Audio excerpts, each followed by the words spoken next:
Okay, so our first session last week focused on really this idea that when we bring what we would like into our lives, we do so through the filter of our thoughts. And so whatever is out there in the universe that is sitting in potential that we wish to make manifest, then it passes through the filter of our thoughts, and depending on how clear we are in our mind, how still our mind is, how productive and positive our thoughts are, this determines our ability to make the life around us what we want it to be. And the extent to which we are at peace and in flow in our life is the extent to which we are prosperous. So the state of prosperity being that sense of flow, that sense of grace, that sense of things happening as they're meant to happen, nice and naturally, and our inner state in response to the external world is one of peace and acceptance and positivity. That's the prosperous state. And then we described this idea of a spectrum where on the other end of it was the opposite of prosperity consciousness, which is poverty consciousness. And in poverty consciousness, it's the very opposite. Things are not flowing, things are stuck, things are difficult, things are depressed, things are sticky and gluey, and we are not at peace with what is. We can't find acceptance within our environment. We do hold resentments against people. So there's this spectrum, and at one end prosperity, and the other end poverty. And the extent to which we're able to live the life that we want to live depends upon where we sit on that spectrum. And it's interesting that what first thing that comes to me to say is that it's also the extent to which we associate with other people who are also on a particular part of that spectrum. So it is particularly difficult if you have a prosperity consciousness but everybody around you is in poverty consciousness to maintain that sense of prosperity. And it's also very difficult if you surround yourself with prosperous people to maintain a sense of poverty. It's really a relationship thing. It's really about our relationship to ourselves and to our sense of whatever we might call God. It's about a relationship to life itself. Are we essentially grateful? Are we essentially accepting? Or are we glass half empty? Is it, everything's very difficult, everything's very hard, woe is me, boo-hoo, and all that. And obviously, what happens to us in life, to a greater or lesser extent, can inform how we perceive that. The lens that we look through, the lens of our thoughts, is created and tinted and affected by our life experience. And I feel that there comes a time when, as I concluded with last week, we've made this step, we've taken this positive step into saying, okay, I embrace what prosperity teachings might have to offer me. I have decided to change. I have decided that I would like to change and I would like to grow and I'd like to call in the highest for my life. And in doing so, you start to adjust the relationship that you have with yourself and the relationship you have with whatever you might call God. So that's the start. That's what I wanted to say. And that, I remember what I was saying. I was saying about how we've been affected by our external circumstances, and that has informed our sense of whether we're in the prosperity or poverty consciousness. And there comes a point when we decide we want to change, when we have to decide, am I going to lay down the scripts of what's happened to me? Am I going to lay down the scripts of how hard it's been? Because no doubt, in anyone's life, rain will fall. It's the extent to which do we say, I accept and understand that happened, or are we going to fight against it and say, if that hadn't happened, then I would be happy. If that hadn't happened, or if this didn't happen, or if that person didn't exist, if I could change that external factor, then I would be happy. And there's a point at which we start to say, okay, I can't change the past, But if I am locked in a script, if I'm locked in a way of thinking that ties me to the past, then I'm not going to be able to grow. So there comes a time when we have to start to put some perspective between ourselves and our experiences. And this sense of perspective is something that I talk about quite a lot, particularly when I'm teaching meditation. That's what meditation gives us, is that sense of perspective, is that we start to step back away from what we believe, what we're thinking, what we're feeling, our emotions. We take a step back from it, and as we do that, so the drama dispels out of it. And once the drama drains away, you're left with facts and you're left with your response to it. Now the response to it is something that we can choose. That's what responsibility means, is we can choose our response to a set of circumstances. We can't necessarily go back in time and change what happened in the past, but we can decide today how we're going to choose to respond today. And a lot of the unhappiness that we experience in our lives comes from being stuck in old ways of responding, or reacting more likely. So we react to stimulus. We react to the way people speak to us, the way people think about us. We react to external circumstances. The ability to respond comes with that maturity and perspective that says, okay, I can't change the fact that it happened, I can change my response. And what that does to an individual, what my own experience has been, and like I've said, and I will keep saying, I'm not coming from a place of holier and better than. I'm on my own journey. But what I've found in my own experiences, the less I get caught up in the drama of life, the more I'm able to observe what's happening with a compassionate acceptance. The more I look for the good in any given situation, the more I view even the most difficult situations with gratitude, the more self-esteem I find I have. And it's only been in recent years that I've even understood what it felt like to have self-esteem. Confused it in my past with arrogance and cockiness and a kind of raw confidence that was actually more about proving myself, putting myself out there and testing myself and coming up trumps and feeling good about myself, and then getting a withdrawal when I was away from the limelight and away from the people who would give me feedback and power. So it's an authentic sense of worthiness that we're looking for. It's an authentic sense of self-esteem. And for me, that is directly correlated to my ability to not react in an emotional, dramatic way to the circumstances of my life and my environment. And why is that? That's because as we put some distance between ourselves and our emotions and our feelings and our thoughts and the external circumstances, as we put the distance there, we start to realise that I am not that. I am not my feelings. If I feel depressed, it doesn't mean I am depression. It means that I'm experiencing a feeling of depression. But it's not the totality of who I am. If I'm feeling anger, I am not anger personified. I am experiencing anger moving through me. So the word emotion is energy in motion. If I become engaged with an emotion, then it stops. It stops being energy in motion. It becomes stagnant and stuck, and it causes a heck of a lot of drama and pain, sometimes physical pain, sometimes emotional pain.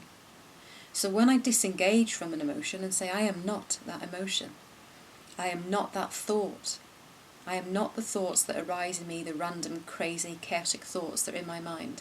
If I can look at them, if I can observe them, then I am not it. I am that observes my thoughts. I am that observes my emotions. And in turn, there is that higher witness in me that is looking at the world around me and saying, I see it and I accept it. I do not need to react to it. And that sense of being the witness, of being able to observe, it takes me out of my lower self and into my higher self. It awakens in me a sense of being captain of my own ship. And I always use the phrase captain of my own ship as I think it's the British Navy say, you're captain of your ship under God. So I'm not master, I'm not the ultimate, I'm not the highest power going, but I am captain of my own ship under God. And that sense of being able to be at peace with and distanced from the drama of life gives us the opportunity to choose the thoughts that go into our heads. There's really only one way that I have found of doing this, and that is through regular spiritual practice, regular meditation. Meditation, visualization, affirmation, but meditation being the first one.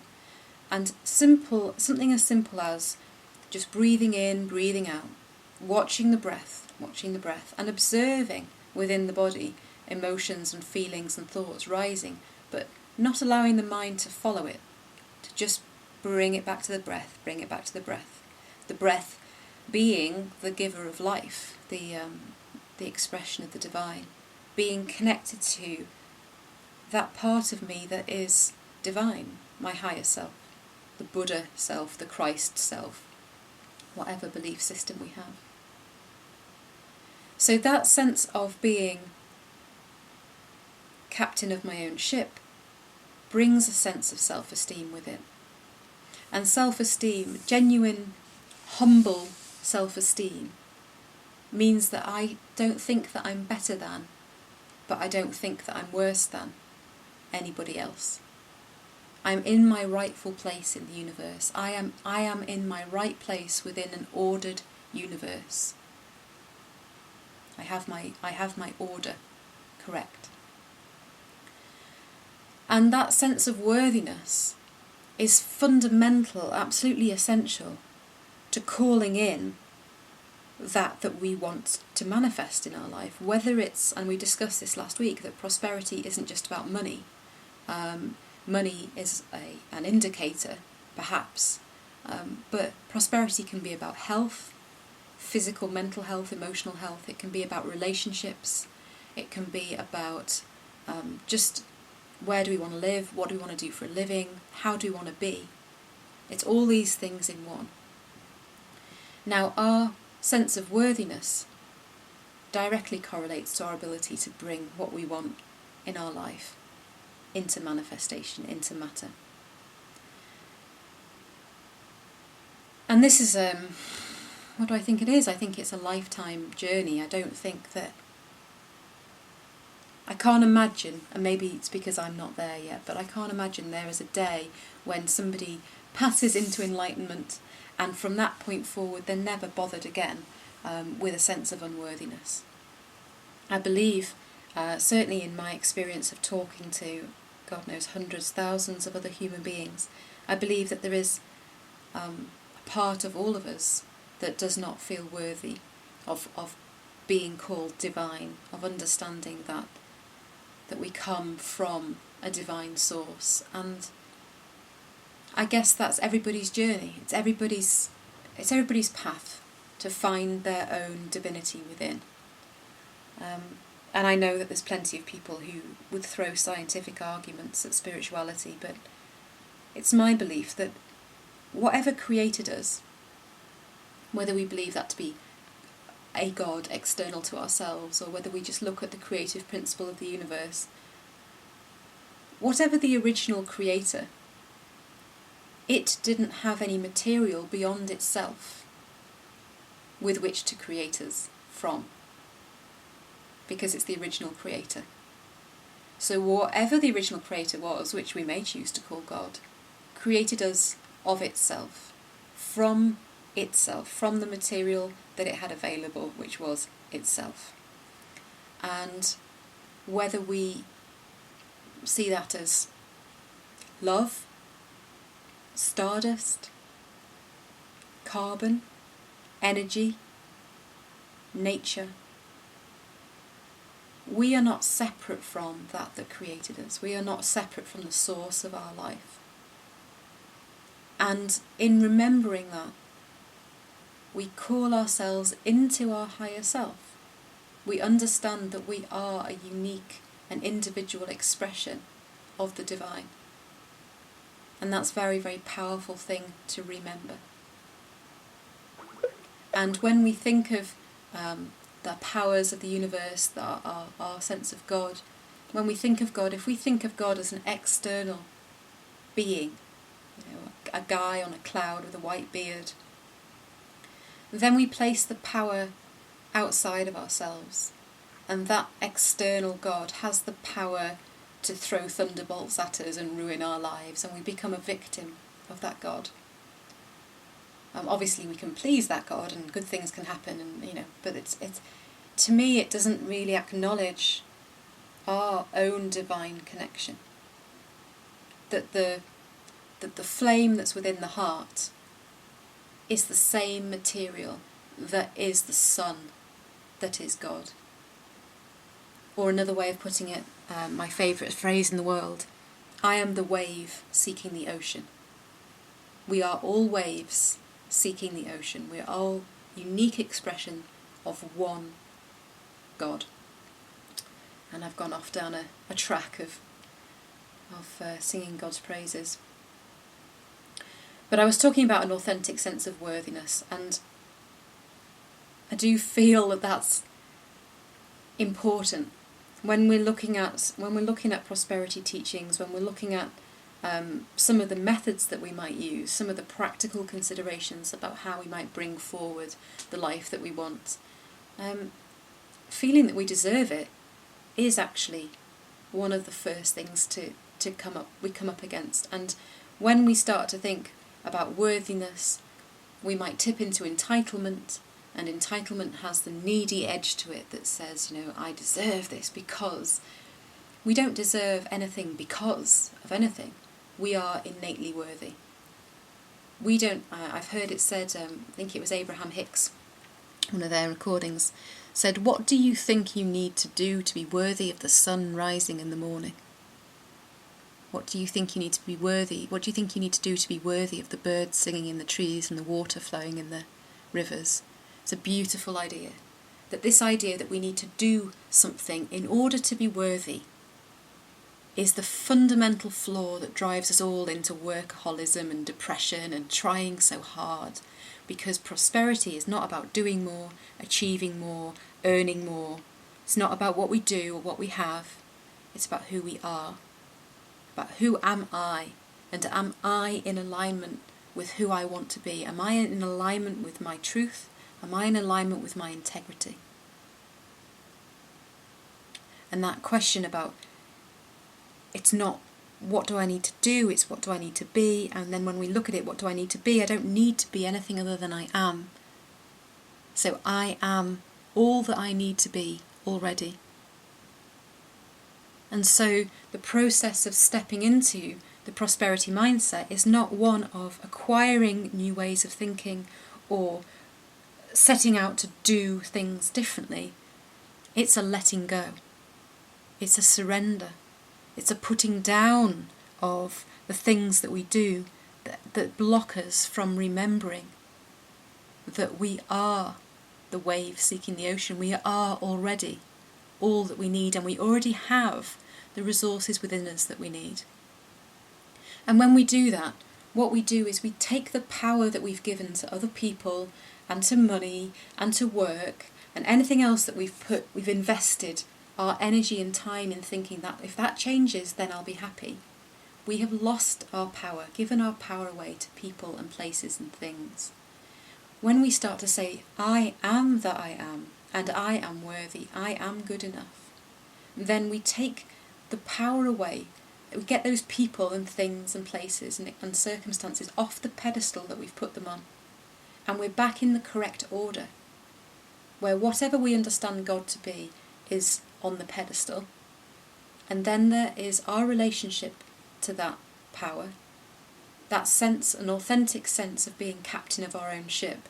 And then the correct order and alignment is there. And then when we go out into the world, we're meeting people and we're doing things from a place of knowing that we're already good enough. I don't need to do anything more to be good enough or worthy enough of what I understand God to be. So when I said about being in alignment, this is a very New Age term. We were talking about New Age before. Being in alignment to my integrity. What does that mean? because the word integrity gets associated a lot. It gets associated with honesty, and if you've got or probity. If you've got integrity, then you do things right. And I want to just spend a couple of minutes. I'm already at 20 minutes. I don't know how that happened. I do have a propensity to talk. So I'm just going to take a couple of minutes to talk about integrity. Because integrity, it means about honesty. Yes, it means about truthfulness. But when I'm talking about spiritual integrity, I like to think of myself as a channel or a container that is capable of holding and channeling the will of the divine. And where there are cracks in my container, where there is cracks in my channel, I lose energy and I lose power. So that's why I think being truthful is a really good example of integrity, because every time I tell a half-truth, or if I lie, then I'm not being true to myself, I'm not being true to the divine, and I lose something of myself in not being truthful. But this works right across the spectrum, from the physical through to the emotional, mental, and into the spiritual. From a practical point of view, if I can't manage my money, and I have experience of not managing my money, if in the past I have not managed my money because I've compulsively spent it on things, if I've not been able to get through from payday to payday because I'm spending my money on things that are not needed, if I'm accumulating things in my life but I'm not achieving happiness, then there's an example of where my money has hemorrhaged through the cracks, my spiritual cracks. So I have lacked physical integrity in terms of the way that I've handled money. And then this works on an emotional level, on a mental level, when I gossip or talk about somebody behind their back. That person's entrusted me with information and I pass it on. Their information has bled through the cracks. So I have not been an integral channel.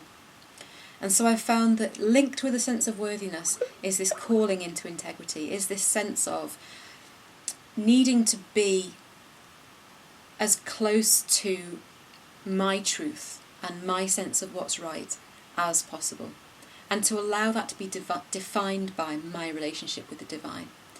If we have a bucket that is full of holes, then never mind how much abundance the universe sends to us, we'll never be able to hold it. So it calls me, and I suppose it calls us all, into questioning, where am I losing my power? Where am I losing my energy? Where am I losing my money, my stuff? I'm losing it because I don't have integrity. And I'm not accusing anybody of not having integrity in the sense of I'm thinking anyone here, or myself included, is in some way a disingenuous person. What I mean is, this is the spiritual path. This is the journey that we're on. And quite often, it may not be as bold as hemorrhaging money or talking about people behind their back. Sometimes it's in the self-doubt. Sometimes it's in the self-criticism. It's that internal dialogue that says, you aren't good enough, you're not worthy, you're not this, you're not that, you're not the other. And we invest time and energy in those thoughts instead of meditating and putting distance between us. We've already lost that energy. It's gone into self-criticism. So I'm bringing the talk to a close. 25 minutes, wowzers, that's going to take me ages to type up. What I am putting forward as today's topic is to consider, where am I placing my power? Am I placing my power and my happiness in the hands of people, circumstances, work, money? Am I looking externally to myself for my satisfaction in life? Or can I bring that within and start to own it? And as I own it, I start to be able to master it. As I start to master it, I become captain of my own ship, and as I do so, I feel worthy. In that state, then I start to draw forward what it is that I might want to manifest. Okay, so I'm going to stop the talk there.